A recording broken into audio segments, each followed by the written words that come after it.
তীব্র তাপপ্রবাহে পড়ছে দক্ষিণ ইউরোপের কিছু দেশ। স্পেন, ফ্রান্স, ইতালি ও গ্রিসের কিছু শহরে তাপমাত্রার পারদ ছুঁয়েছে 40 ডিগ্রি। অতিরিক্ত গরমে টিকে থাকায় যেন বড় চ্যালেঞ্জ হয়ে দাঁড়িয়েছে এসব দেশের নাগরিকদের। জনজীবনের স্বস্তি ফেরাতে নানা সতর্কতামূলক ব্যবস্থা নিচ্ছে প্রশাসন। গ্রীষ্মের প্রথম তাপপ্রবাহে হাঁসফাঁস দক্ষিণ ইউরোপের জনজীবনে। কোনো কোনো দেশে তাপমাত্রার পারদ ছাড়িয়েছে 40 ডিগ্রি। গরমের প্রভাব সবচেয়ে বেশি পড়েছে স্পেন, ফ্রান্স ও গ্রিসে। অতিরিক্ত গরম সামাল দিতে বিশেষ সতর্কতা জারি করেছে স্পেনের আবহাওয়া বিভাগ।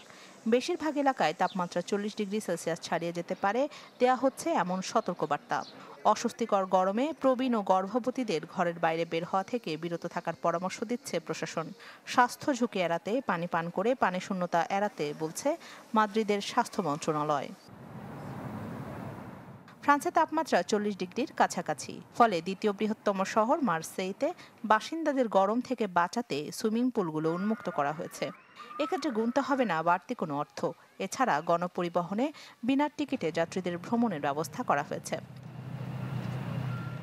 ইতালির নেপলস, পালেরমো, সিসিলি ও ভেনিসেও পড়েছে অতিরিক্ত গরমের থাবা। বেশিরভাগ এলাকায় সবচেয়ে বেশি গরম পড়ার সময়ে বাইরে কাজ করা থেকে বিরত থাকতে বলা হচ্ছে। অন্তত 21টি শহরে জারি করা হয়েছে রেড অ্যালার্ট। ইউরোপের অন্য দেশের চেয়ে গ্রিসে একটু আগে ভাগে এসেছে তাপপ্রবাহ। অতিরিক্ত তাপমাত্রায় জনজীবনে নেমেছে দুর্ভোগ। রাজধানী এথেন্সে তাপমাত্রা ঠেকেছে 40 ডিগ্রিতে। প্রাচীন এই শহরের দক্ষিণাঞ্চল লড়ছে দাবানলের সাথে। সাময়িকভাবে বন্ধ রাখা হয়েছে রাজধানীর সাথে সংযোগ থাকা কিছু উপকূলীয় সড়ক। ক্ষতি এড়াতে বাসিন্দাদের নিরাপদ আশ্রয়ে সরে যেতে বলা হয়েছে।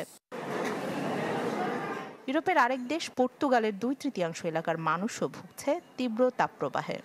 লিসবনের বাসিন্দাদের উপর গরমের প্রভাব পড়েছে সবচেয়ে বেশি। গত কয়েক দশকে পৃথিবীতে আশঙ্কাজনক হারে বেড়েছে জীবাশ্ম জ্বালানির ব্যবহার।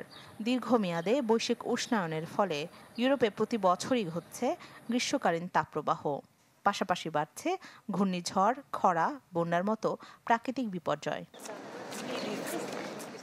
রাখি জেসমিন, চ্যানেল 24।